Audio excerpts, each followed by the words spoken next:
2 நாய் வச்சுக்கிட்டு ஒரு பெரிய ஒரு செல்வந்தர் இருந்திருக்கிறாரு. டெய்லி வாக்கிங் போவான். இந்த பணக்காரனை பார்த்துக்கிட்டே இருந்தான் ஒரு திருடன். ரொம்ப தான் ரோஸு காட்டுறேன், என்னது இது? நேராக சொன்னேன், உன் வீட்டில் ஒரு நாள் நான் திருடுவேன்ப்பா. என் வீட்லையா? ஆமாம், முடிஞ்சா திருடிப்பாரு. போயிட்டான். 3 நாள் கழித்து காலையில் கதவு தட்டுறான். திறந்தா திருடன். பெட்டியை எடுத்து திறந்து முன்னால் போகிற, இதெல்லாம் உன் பொருளாக பாருன்னு. ஆமாம், இதெல்லாம் நேற்று நைட்டு உன் வீட்டிலேருந்து எடுத்துட்டேன். சும்மா என்ன என் தகுதியை காட்டுறதுக்காக. இந்தா உந்து தான், எனக்கு வேணாம். இல்லை இல்லை, நீ சொல்லிட்டு தான் போனேன், நான் தான் ஜாக்கிரதையா இல்லை, இது நீ சம்பாதிச்சது என்கிட்ட சொல்லிட்டேன், இந்தா எடுத்துக்க, எனக்கு வேணாம். தேங்க்யூ சார் அப்படின்ட்டு போனான் பாருங்க. போனவனை நிறுத்தினா, இதுதான் எனக்கு உங்களுக்குமான செய்தி. போனவனை நிறுத்தின அந்த செல்வந்தன் திருடங்கிட்ட கேட்டான், எல்லாம் சரி, இந்த 2 பெரிய நாயை எப்படி சமாளிச்ச?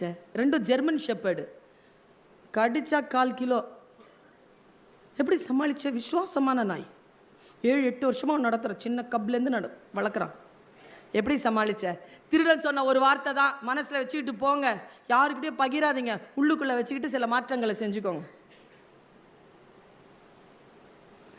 நீ டெய்லி இந்த நாய்க்கு என்ன சாப்பாடு போடுவ? மட்டன் சிக்கன் தானே போடுவ? ஆமாம். 3 நாளாக கவனிச்சேன் நீ என்ன போடுறேன்னு. நான் மத்தி மீன் போட்டேன். சரி, போயிட்டான். கதவை மூடி 2 நாயையும் கொண்டு வந்து நடு வீட்டில் நிற்க வச்சு இப்படி உக்காந்துக்கிட்டு இருக்கு 2 நாயும். செல்வந்தர் என்ன பண்ணார் தெரியுமா? சாஷ்டாங்கமாக அந்த 2 நாய் காலையில் விழுந்துட்டார்.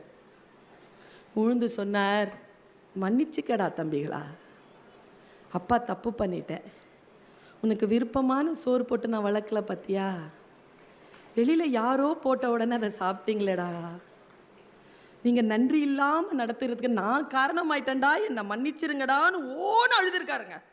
உங்களுக்கு ஒரு விஷயம் தெரியுமா?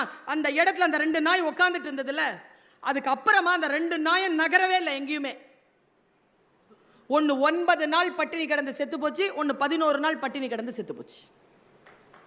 2ம் செத்துருச்சு. 3ஆவது நாள்லேருந்து கெஞ்சுறார், அப்பா தப்பா சொல்லிட்டேன்டா, மன்னிச்சுக்கடா, பரவாயில்லடா, டே மன்னிச்சு. மனசுல பற்றுச்சின்னு வச்சுக்கோங்களேன், அவ்வளோதான். படிச்சுட்டோன்னு வச்சுக்கோங்களேன், யாரிடத்தில் என்ன வார்த்தை பேச வேண்டும், யாரிடத்தில் என்ன வார்த்தை பேசக்கூடாது என்று புரிந்து போகிறது. மற்றபடி இருக்கின்ற பொழுது பலியாகி போகிறோம்.